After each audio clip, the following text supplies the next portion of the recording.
What if I told you that the biggest obstacle in your life isn't your circumstances, your past, or even other people, but yourself? In Brianna Wiest's powerful book, The Mountain is You, she explains how self-sabotage is a hidden force holding us back, and more importantly, how we can break free. This book isn't just about motivation, it's about deep, lasting transformation. In this video, I'll break down the key lessons from the book, including why we self-sabotage, how to heal from the past, the mindset shifts needed to reach your full potential. If you're ready to climb your personal mountain and create the life you truly want, stay tuned. And if you find this video helpful, hit the like button. It helps more people find this content. Chapter 1. Understanding self-sabotage, why we hold ourselves back. To truly transform our lives, we first need to understand why we hold ourselves back in the first place. Self-sabotage isn't just a lack of willpower or discipline. Brianna Wiest explains that it's a subconscious coping mechanism designed to keep us in our comfort zone. We often sabotage our own success, not because we're lazy or unmotivated, but because part of us fears change. Why do we self-sabotage? Self-sabotage happens when our mind perceives success, happiness, or growth as a threat. This usually comes from fear of failure. If I try and fail, I'll look stupid. Fear of success. What if I succeed and can't handle it? Low self-worth. I don't deserve happiness. Unresolved trauma. Past experiences make us avoid risks. But how does this show up in real life? Let's look at some examples. Common examples of self-sabotage. 1. Procrastination. A person who dreams of starting a business keeps delaying it due to fear of failure. They convince themselves they need more time to research when in reality, they're avoiding discomfort. 2. Toxic relationships.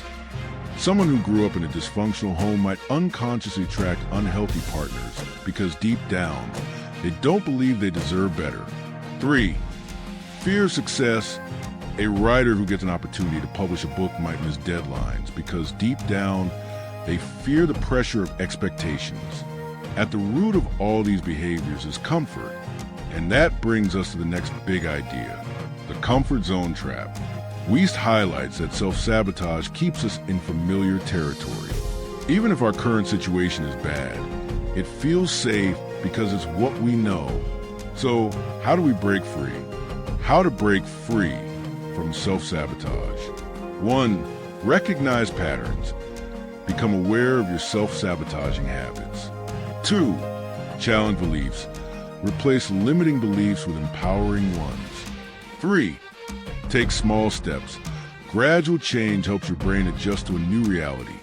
But self-sabotage is only part of the problem. To truly grow, we need to face the deeper internal struggles that are shaping our lives. That leads us to the next chapter. Chapter 2. Overcoming internal struggles. The mountain is you. The central metaphor of this book is powerful. The mountain you must climb is yourself. Your biggest obstacles, whether in relationships, career, or personal development, are internal struggles, not external circumstances. Instead of seeing challenges as things happening to us, Wiest encourages us to recognize that our fears, limiting beliefs, and past wounds are the real mountains we must climb. Why do we resist change? 1. We fear the unknown. Our brain prefers familiar pain over uncertain success. 2. We attach to old identities. If we've always believed we're not good enough, stepping into confidence feels unnatural. 3. Change requires discomfort. Growth is painful before it becomes rewarding. This might sound overwhelming, but Wiest reassures us that by taking one step at a time, we can conquer our internal mountains. Real-life examples. 1. Fear of failure. A talented artist hesitates to showcase their work because they fear criticism. Their mountain is self-doubt. 2. Letting go of the past. Someone who has been betrayed in past relationships may struggle to trust again. Their mountain is healing rather than expecting betrayal. 3. Breaking limiting beliefs. A person raised in financial instability might fear wealth, leading to poor financial decisions. Their mountain is their money mindset. So, how we start the climb? How to start climbing your mountain. 1. Self-reflection. Identify what personal challenge is holding you back. 2. Accept responsibility. Acknowledge that overcoming the struggle is in your control. 3. Take action despite fear. Growth happens when you push through discomfort one step at a time. But sometimes, the weight of the past keeps us from moving forward. That's why the next step is healing and letting go.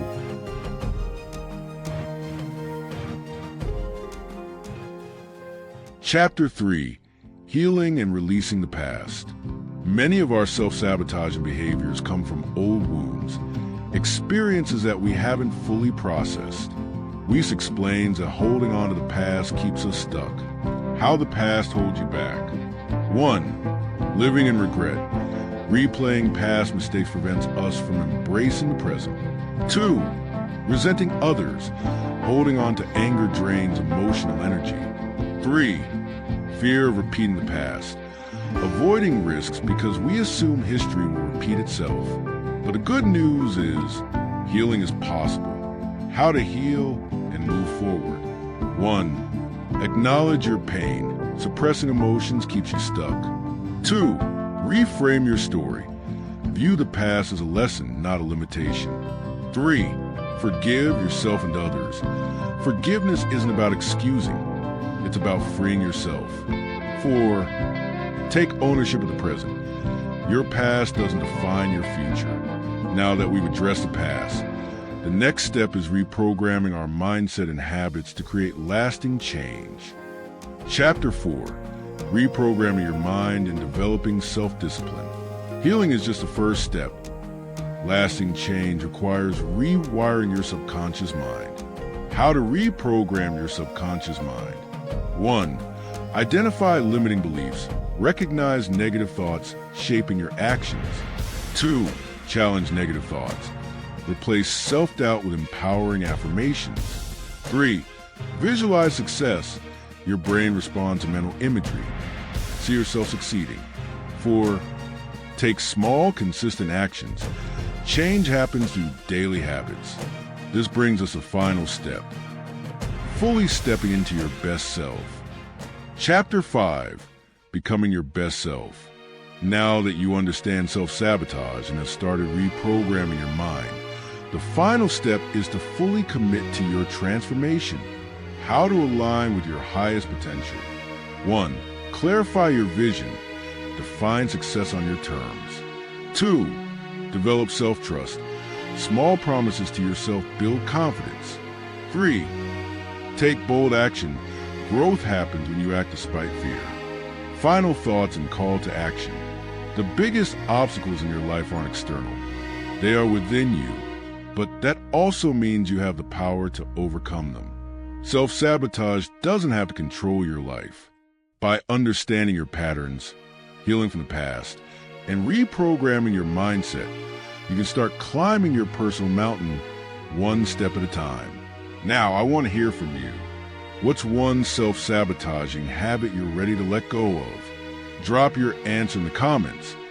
I read every single one and would love to hear your thoughts. If you found this video helpful, don't forget to like this video to support the channel. Subscribe and turn on notifications so you don't miss future self-improvement book summaries. Share this with someone who needs to hear this message today. And if you're ready for your next step in personal growth, check out my other videos on overcoming limiting beliefs, building discipline, and creating lasting success. Thanks for watching, and I'll see you in the next video.